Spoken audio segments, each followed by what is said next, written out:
On today's show is Lee Carter from High Performance Programming and CrossFit Cambridgeshire. I'm lucky enough to see Lee work on an almost daily basis because I go to CrossFit Cambridgeshire where he is a coach and owner. And the idea for today was to give guys a fundamental understanding of programming and to kind of show you how the average person differs from a regional level athlete. And Lee covers that perfectly. He's an excellent coach and really listen to what he's got to say because he really knows his stuff. Hi, how's it going? Yeah, very well, thank you. Can you just start off, Lee, by giving us a bit of a background about you, what you do, maybe a bit about high performance programming, and then go from there? Background. I started life as a young boy, as some of us do. I joined the army at 16. That's pretty much where my sort of career started, I suppose.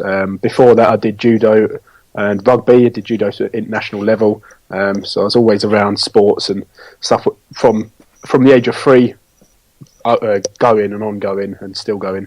I've been around sports and coaching and coaches, and I think that's shaped my career now. As I said, I joined the army at 16.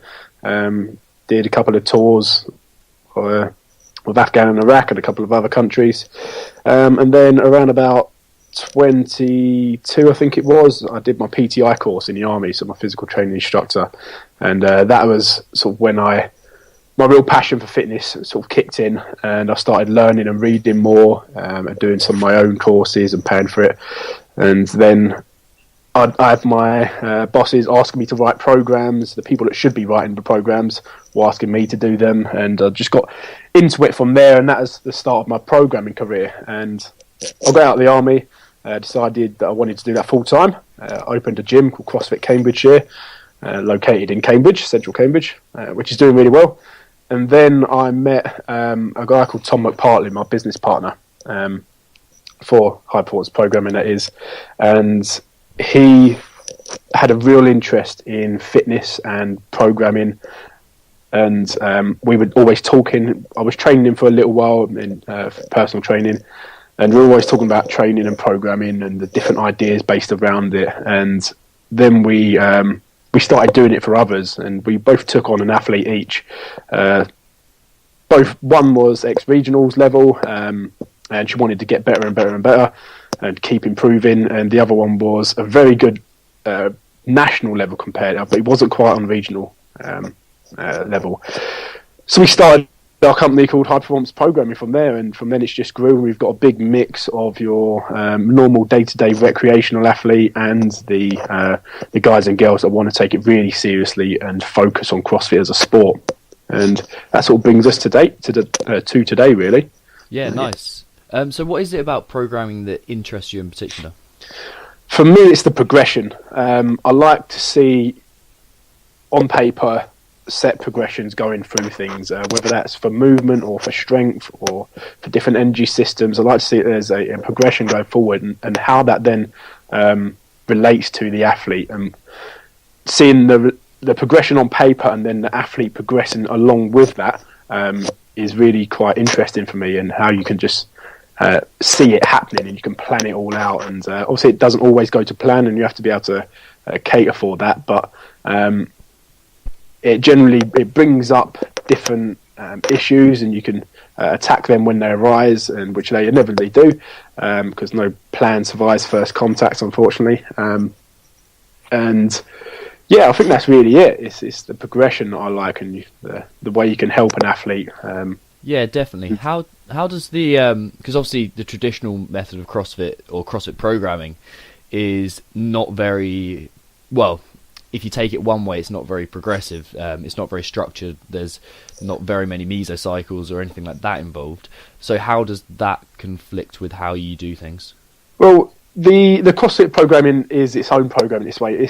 They don't offer periodization, which is what we generally tend to do. And the reason of that is because their sort of idea, or CrossFit's idea around it, is if you periodize, then you're not optimally ready at any single point, and that's what they're looking for. That's their general physical preparedness, and they're looking to do that all the time, 365 days a year. They're not looking to be the specialist. But when it comes to the CrossFit as a sport, then periodization really takes its own role, and it has to be, because we're looking for a certain time of year where the athlete has to be performing at their best, ready to then compete and hopefully qualify for the oncoming competitions that they want to go and what in related to their goals. Okay, so relating that to go ahead. Relating that to a sort of the average athlete, your sort of day-to-day person that wants to get fit. Periodization is really it's just the structuring and the planning of your training. If you're just hitting random day-to-day workouts, then you're never going to see progression. You're always going to end up stagnating and plateauing. CrossFit is very good in that it attacks little bits of everything, and there's always a little bit of progression in there, but it's not ultimately directed into one line. But again, that's not what CrossFit is trying to do. They're trying to be the generalist and the best generally physical prepared that they can be, really. So it's a trade-off, really, isn't it? If you can't, if you're not going to specialise for one particular time of year, then you've got to be ready for the rest of the year. If we're talking about like the foundations that the average guy should have to build his programming around in terms of movement and rest days and types of WODs, or if you're going to be doing it through CrossFit, what would that look like? For the average person, is that always so for the average person, what we're looking for really is having that basic structure in place, whether it's a bodybuilding program or whether it's a functional fitness program or a triathlete program. There's got to be that sort of slight structure in there. There has to be something that you're looking for, in my opinion, like whether that's a goal, whether it's running a 10k, whether it's losing body fat, increasing lean mass, any one of the thousands of goals that can be out there, there has to be some sort of structure in there.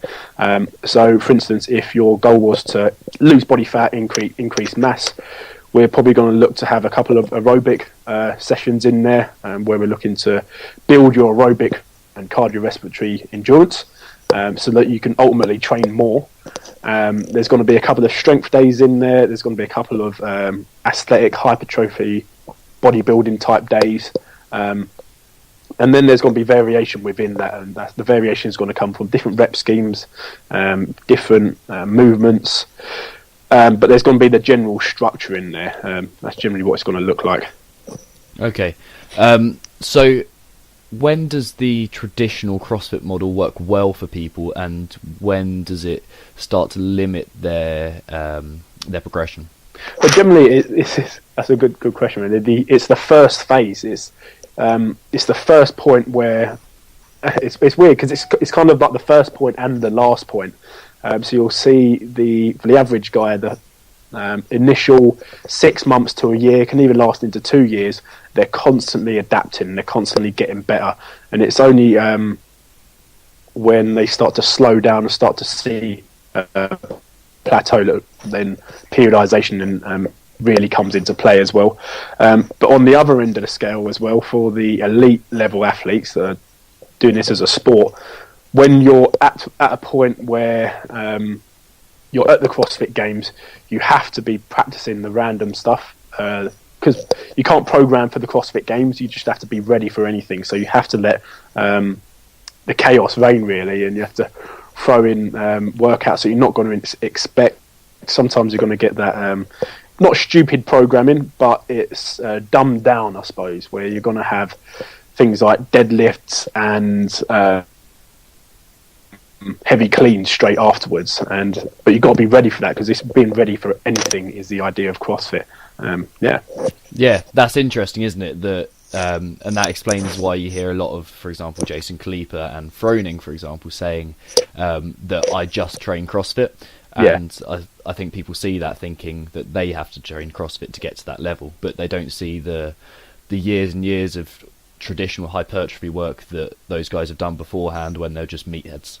Exactly, yeah. The first phase of any periodization cycle, any year-long plan, is the accumulation phase, and that is where you accumulate all of the hours of training, all of the volume, all the repetitions of different movements, cementing movement patterns in the brain, not just in the body.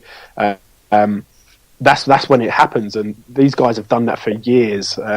Jason Kleeper, for instance, he was he was doing bodybuilding before he got into CrossFit. He was a PT doing bodybuilding. That's generally how a lot of guys start. It's only when they get to the competitive level that they go, okay, I've got a certain time where I need to be at my best.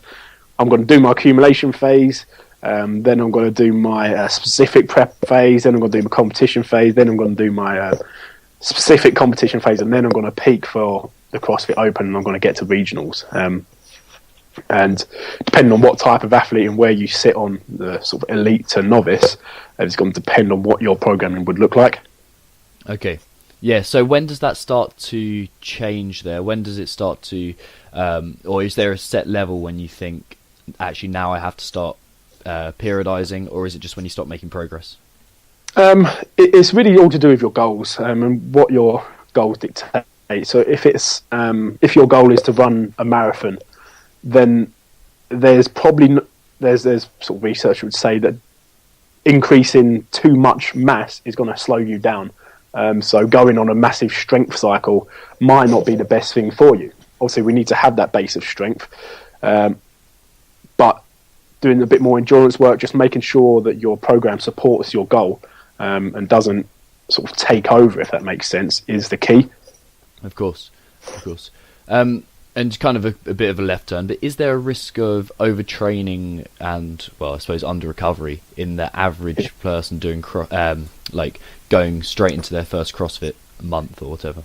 I think there is. Generally, when people tend to start CrossFit, they're making that change. They're loads of things are changing, so they're changing their nutrition, they're changing their lifestyle. They want to make a positive start generally at the new year, and they go and hit it really hard. And I think that's down to coaches or down to the coaches to then say, okay, you want to come 6 times a week, that's awesome, okay, but why don't we say for the first month you're going to come 3 to 4 times a week.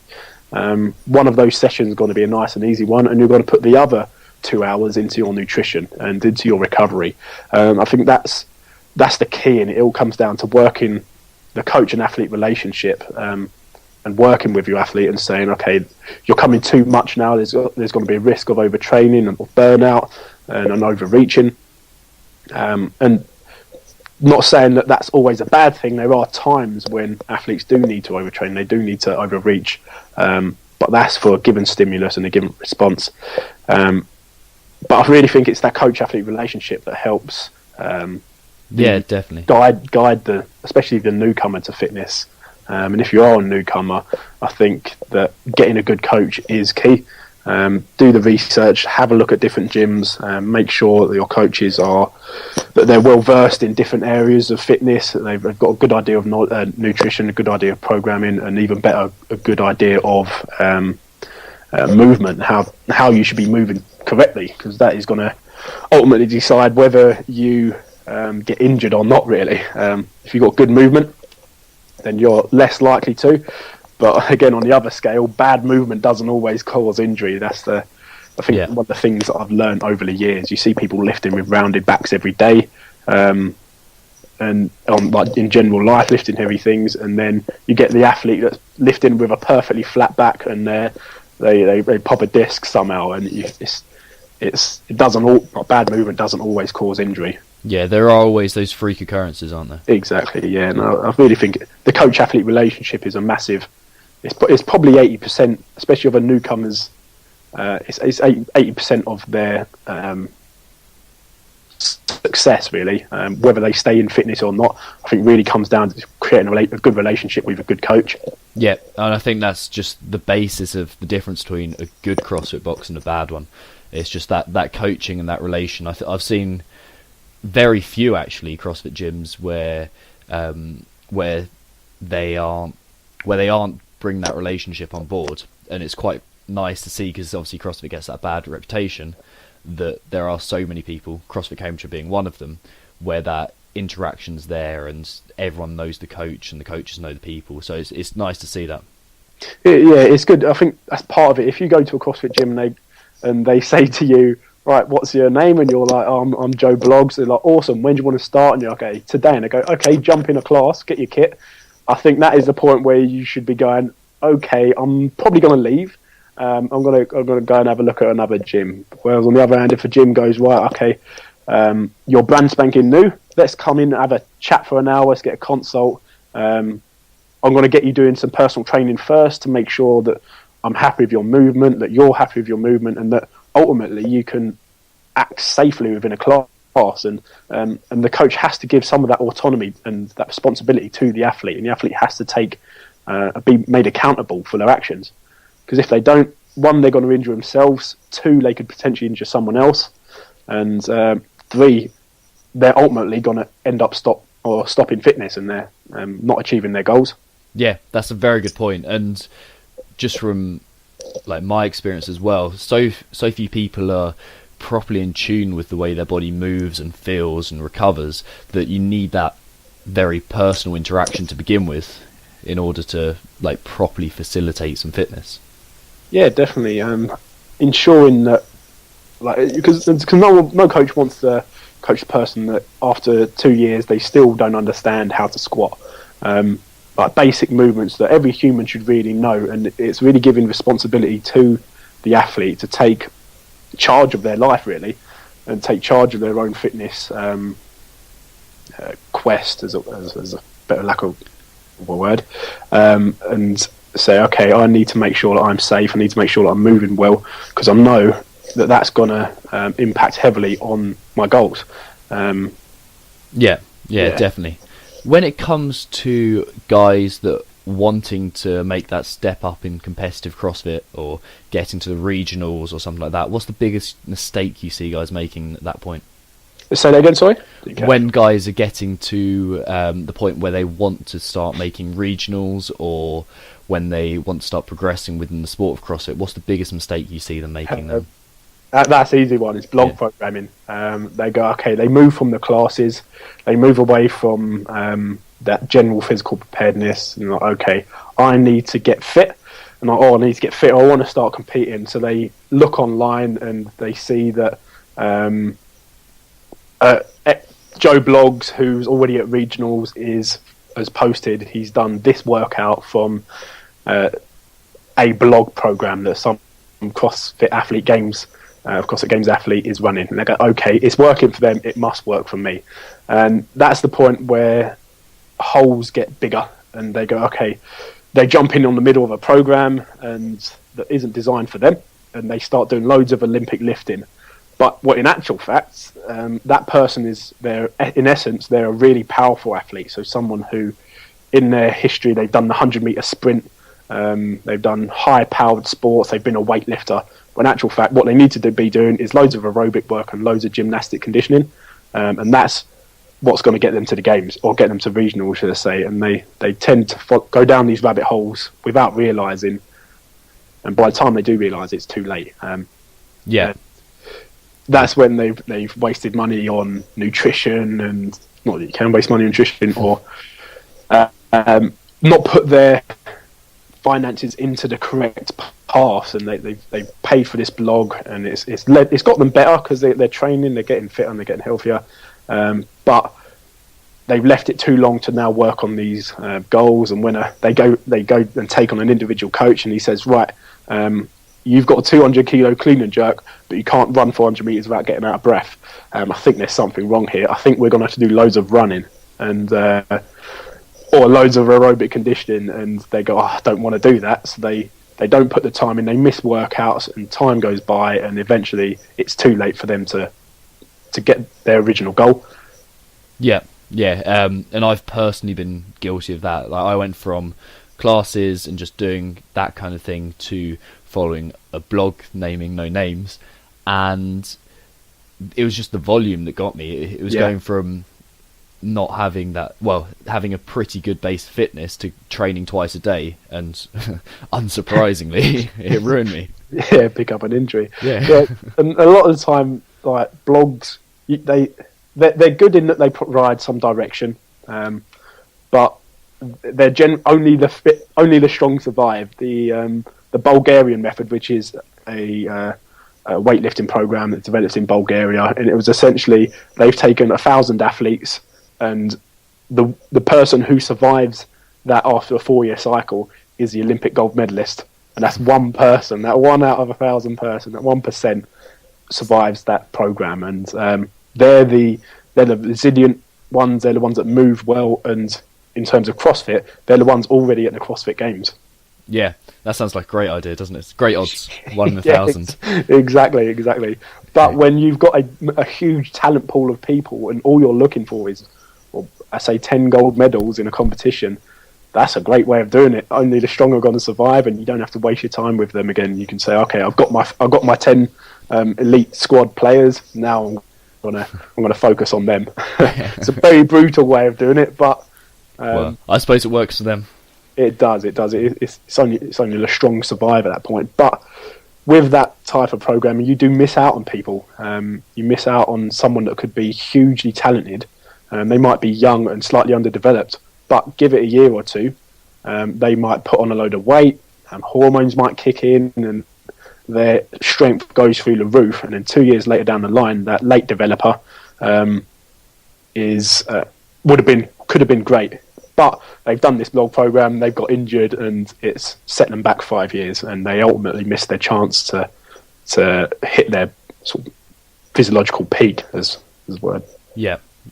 When it comes to training multiple sessions a day for a competitive athlete, like, is there a hard and fast rule for, yes, I should be training multiple sessions, or I should be keeping it on one session?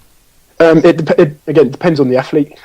If the athlete is just starting, they're brand new to fitness, potentially one a day is going to be more than enough. It's only once that they've accumulated that level of volume that you can say, okay, let's assess them again.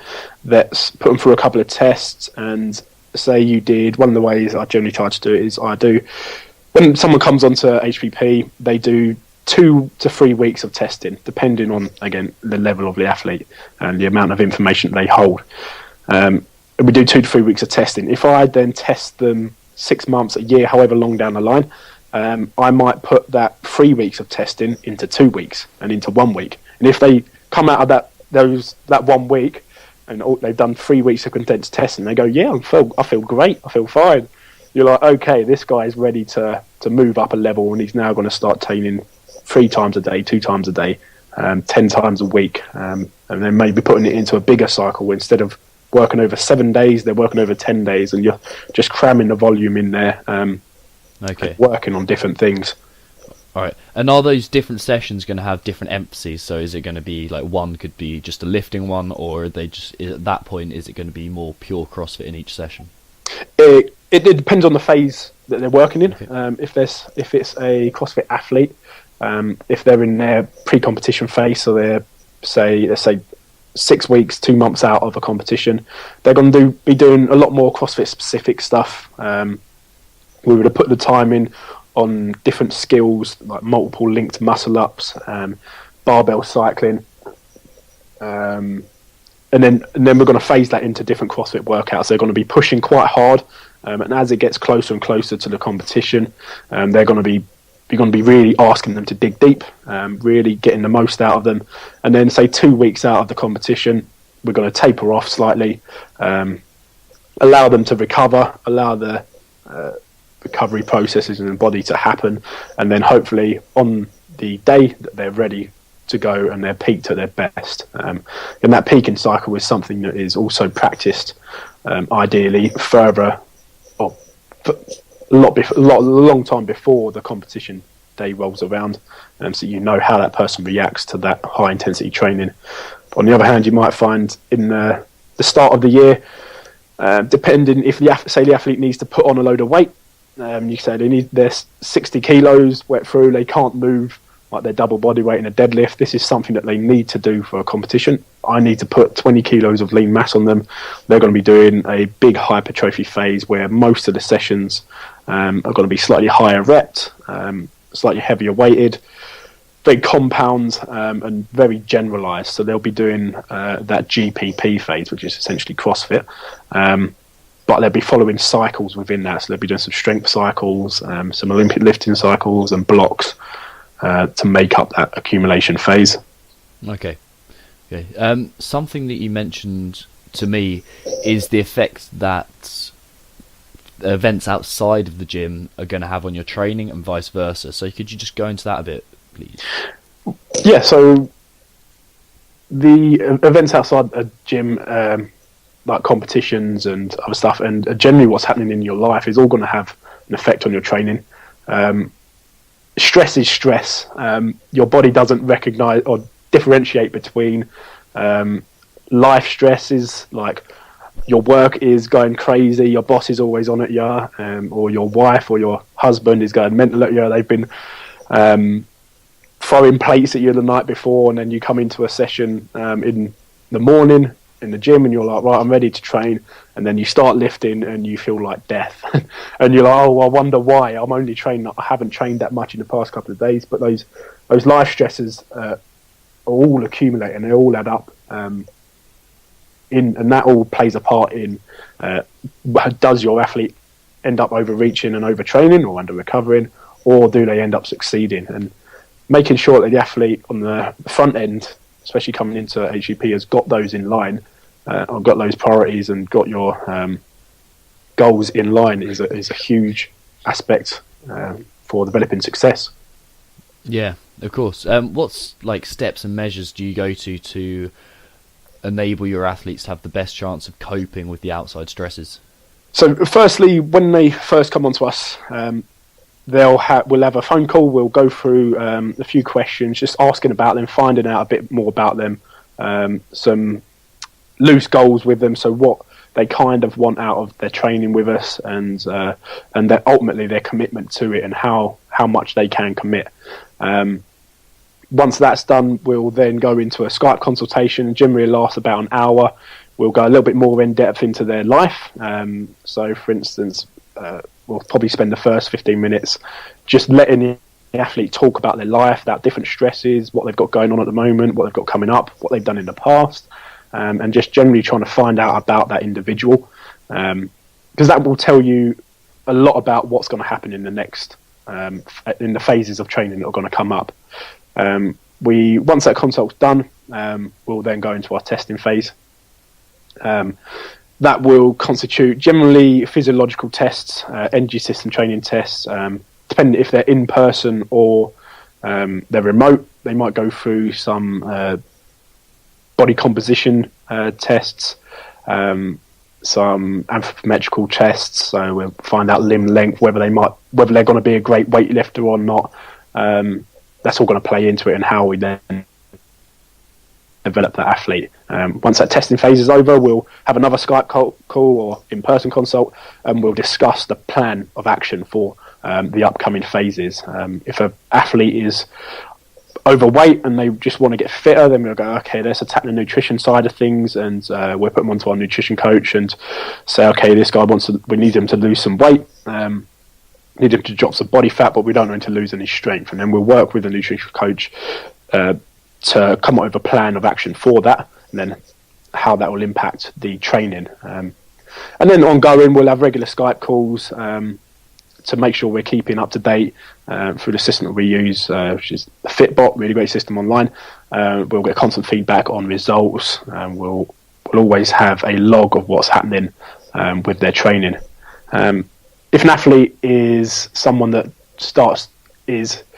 they're not very confident, they want to compete, and they always have the mental issues, then we can also look at the mental skills side of it. So is an athlete get into a competition and then just talking themselves out of winning and doing their best? And if they are, then we mean, okay, we need to come up with some positive self-talk phrases that they can keep referring back to and go, okay, I am great, nice easy one. That switches them back into the right frame of mind, and they can compete at the best of their abilities. That's nice. I think that's a big piece that a lot of people actually miss, the mindset area of training. It takes a certain mindset to become an athlete, and that is something that a lot of people miss. It does. There's a great, just up before the 2012 Olympics, the BBC did a mindset. It's like an advert. It's just about what goes on in the locker room, in the heads of the athletes in the locker room, and the different rituals that some athletes have, and what they go through to prepare themselves. And you'll see some people before they, Usain Bolt, for instance, he's he's a very confident guy, and that's one of his coping strategies. He knows that if he acts confident, he's going to be confident, and it's going to have a positive impact. Whereas you might see some, they've got their eyes closed, they've got their headphones on, they've got their hood up, they're getting into the zone, they're completely blocking out the world and concentrating on what they're going to do, potentially visualizing what's going to happen, visualizing a lift or visualizing a race or whatever the competition might be. And having that mindset's key. If you've got an athlete who's just constantly like down talking themselves, and it's hard work as a coach, but it's something that needs to be done. It needs to be addressed for them to be ultimately successful in not just in fitness, because we know that fitness impacts massively on your lifestyle. If you're fitter, generally, you're going to be more mobile. You're going to get about. You're more likely to get out and be doing stuff, being more active, and get a little bit more fulfillment out of it. Okay, nice. Yeah, I think that's a very, very important point there. So I want to kind of go on to a few different questions now that I ask everyone. So they're going to be quick-fire questions, but not necessarily quick-fire answers. So what do your clients and friends consider you world-class at? Say again, sorry? What do your clients and friends consider you world-class at? World-class at? That's a hard one. I'd say coaching. I like to consider myself to be a good coach. I've got a degree in sports coaching for high-performance athletes, so I'd like to say I'm pretty good at it, I suppose. Yeah, I would say so. Considering your business, I'd definitely say so. What 3 things do you do every day for your health? Every day, I train every day. I eat and I wash. I keep clean. I'm a bit of an OCD freak, but I know that clean body, clean mind. Yeah, it's weird. You haven't been in the military, have you? No, just a little. A couple of years there. Okay. Yeah. In terms of mindset, what does it mean to you to be alpha? What does it mean to be alpha? Positivity, I think, and control. I think having control of your life is a huge aspect. Okay, nice. What's the most important book you've ever read? Most important book? Probably, it was a book called Sniper 1. Okay, yeah. You read it? Yeah. A guy called Dan Mills. He was a sniper platoon commander in a place called Musakala in Iraq. And it's all about them, and they're being under siege for 7 months, and it's quite an inspiring tale, and that stuck with me massively. And it showed a lot about leadership, and there's a lot of leadership stuff that I try to apply, because I read it when I was in the army. I tried to apply that, and it did make a difference. Yeah, I can imagine. It's a really powerful book. And if you had one message that you could tell the world, what would that be? There's always a little more to give.